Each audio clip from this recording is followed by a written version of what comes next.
हमारे बच्चों की सबसे बड़ी उपलब्धि भी, सबसे बड़ी चिंता भी ये है कि वो इंटरनेट के दौर के पैदाइशी बच्चे हैं।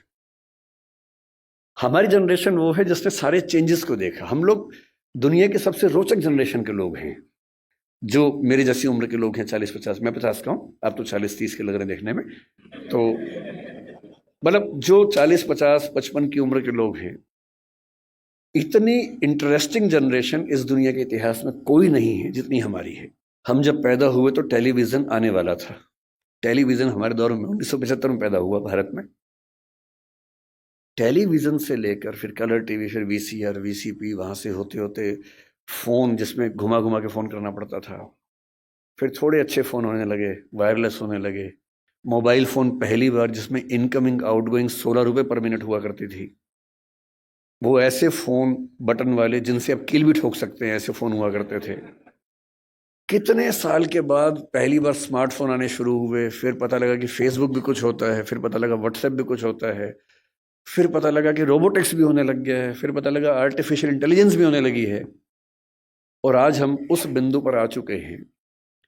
मुश्किल से 2 साल की बात है, मशीनें अंतिम रूप से इंसान को हराने वाली हैं, हर मामले में हराने वाली हैं। जो जो खुश फहमी हम सबको हैं वो सब खत्म होने वाली बहुत जल्दी। मैक्सिमम 2 साल का समय है। अभी एआई आ गई है।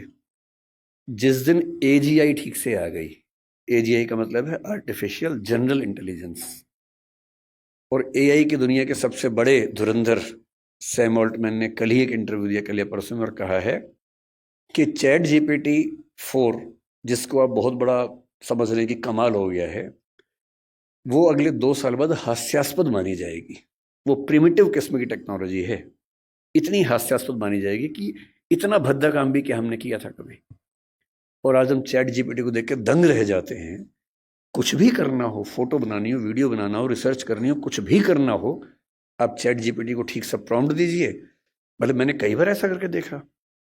एक विषय पर रिसर्च करनी है, पहले मुझे दिन भर लगता था 24 घंटे रिसर्च करने में, अब 24 सेकंड लगते हैं। वो सब कुछ करके देता है। और आज से 2 साल बाद ये प्रिमिटिव होने वाला है, आदिम होने वाला है। उसके बाद तो पता नहीं क्या होगा। इस दौर में जो बच्चे पैदा हुए, जिनको जेन जी और पता नहीं क्या क्या आजकल हम बोलते हैं, जनरेशन जी है, जनरेशन वाई है, हर 5-7 साल में चेंज हो रही जनरेशन आजकल। ये किस दौर के बच्चे हैं? ये पैदा होते हैं, जैसी माँ थोड़ी परेशान है, बाप परेशान है, खट से उसको मोबाइल फोन दे दिया, या टेलीविजन पे लगा दिया कोई अच्छा सा टीवी चैनल जिसपे वो सब आ रहा है, राइम्स आ रही है, अच्छी अच्छी वीडियो के साथ आ रही है, कार्टून फिल्म आ रही है। और बच्चे को पता लग गया कि एक मेरा बाप है, एक मेरी माँ है, और एक इन दोनों से ज़्यादा इंटरेस्टिंग एक और है, ये बड़ा सा, इस पे हमेशा बढ़िया चीज़ें आती हैं, ये तो कभी कभी गुस्सा करते हैं, ये वाला ज़्यादा अच्छा है। तो टीवी पे ज़्यादा उसको मज़ा आने लगता है। अब रात को सो रहे हैं, वहाँ तो टीवी भी नहीं है, तो फिर फ़ोन दे दिया, फिर बच्चा फ़ोन में। कई बच्चे आजकल ऐसे हैं जो किताब जब पहली बार देखते हैं, किताब पे ऐसे ऐसे करते हैं, क्योंकि वो जिस दौर के बच्चे हैं उनको अखबार पे, किताब पे, इतना ही नहीं, दीवार पे ऐसे करने लग जाते हैं, टेबल पे ऐसे करते हैं कि बड़ी क्यों नहीं हो रही टेबल, क्योंकि वो क्या करें, उसी दौर के बच्चे हैं। ये तो मजे की बात है कि अच्छा फोन है, माँ की चिंता कम, बाप की चिंता कम हो गई, फोन दिया, हम मस्त हो गए। लेकिन साथ में और क्या क्या आता है? इन बच्चों का खेलने का मन नहीं करता, क्योंकि इनके पास खेल से ज्यादा रोचक चीजें हैं। मुझे अच्छे से याद है कि हमने पहली बार 5वीं-6ठी क्लास में जाके ऊट पटांग चीजें पढ़नी देखनी शुरू की थी स्कूल में। पहले क्या है, पेरेंट्स हैं घर में, पेरेंट्स के होते हुए हिम्मत नहीं हो सकती, ना दिमाग में कुछ आता था। स्कूल गए, हर स्कूल में क्या होता है, एक आध बच्चा होता है जो नेता होता है क्लास का, जो कहीं कहीं से ज्ञान लेके आता है और सारे बच्चों में डिस्ट्रीब्यूट करता है कि भैया तुम तो बच्चे हो, तुम्हें नहीं पता दुनिया कैसे चल रही है, ये है असली चीजें। तो मुझे याद आता है कि शायद 6ठी-7वीं क्लास में पहली बार हमारी क्लास का एक छठा हुआ बच्चा था, कुछ किताब विताब लाया था, कुछ फोटो वोटो थी उसमें ऊट पटांग सी, हम सब ने देखी। हम समझ भी नहीं पाए कि ये सब क्या है, पर ये हमें पता लगा कि इसको देखने से आदमी बड़ा माना जाता है, स्मार्ट माना जाता है। लेकिन तब भी क्या था कि एक रिसेस में, एक कोने में जाके 2-3 लोग बैठ के देख रहे हैं, और जैसे टीचर दूसरी जगह से भागे वापस। और इतना ही एक्सपोजर हमारा हुआ करता था। 12वीं क्लास हो गई, कॉलेज में आ गए, उसके बाद भी वैसा एक्सपोजर नहीं था कि आप बिगड़ने के लिए हमेशा तैयार हैं, ऐसा नहीं है। दुनिया बहुत कंट्रोल्ड किस्म की थी, रेगुलेटेड किस्म की थी। अब इंटरनेट की दुनिया है। आप जितने भी स्मार्ट माता पिता हों, आपके बच्चे आपसे ज़्यादा स्मार्ट हैं।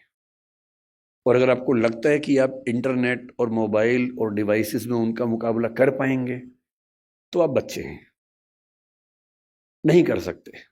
वो हमारे बस की बात नहीं है, संभव नहीं है। आप टाइप करते हैं मैसेज, एक एक उंगली ऐसे करते हैं, ऐसे करके आपको जैन टाइप करना है, जे, फिर देखा ए कहाँ, AIN, और वो फोन पे ऐसे टाइप करते हैं सामने देखते हुए, और गलत नहीं होता है, एक एक की सही दबाते हैं। आप उनसे मुकाबला करने का सोचते हैं। आपको प्लेटफॉर्म पता भी नहीं होंगे, वो उन प्लेटफॉर्म पे जाते हैं। 5 साल का बच्चा जब स्कूल जाने लगता है, उसी समय उसको पता लग जाता है कि क्या चीजें दुनिया में है, जो पहले पता लगती थी 15 के आसपास की उम्र में, 13 के आसपास की उम्र में। फोन आपने उसको दे रखा है ताकि हमें परेशान कम करे। फिर वो फोन में पहली बार सर्च करता है कुछ, अभी उसको ये नहीं पता कि सर्च हिस्ट्री डिलीट कर सकते हैं। तो बाप पकड़ लेता है, पिटता है बच्चा। फिर उसका स्कूल का फ्रेंड बताता है कि नहीं, इनकॉग्निटो जाना है। अगली बार से बच्चा स्मार्ट हो गया है। 6 साल का बच्चा स्मार्ट है, इनकॉग्निटो में वो सब देख रहा है जो आप नहीं चाह रहे थे, और जो आप देख रहे थे लेकिन आप नहीं चाह रहे थे कि वो देखे। बच्चा है, छोटा बच्चा है, उसका एक्सपोजर का लेवल सोच के देखिए। ये हंसी मजाक में मैं कह रहा हूं, लेकिन बात की गंभीरता को देखना है।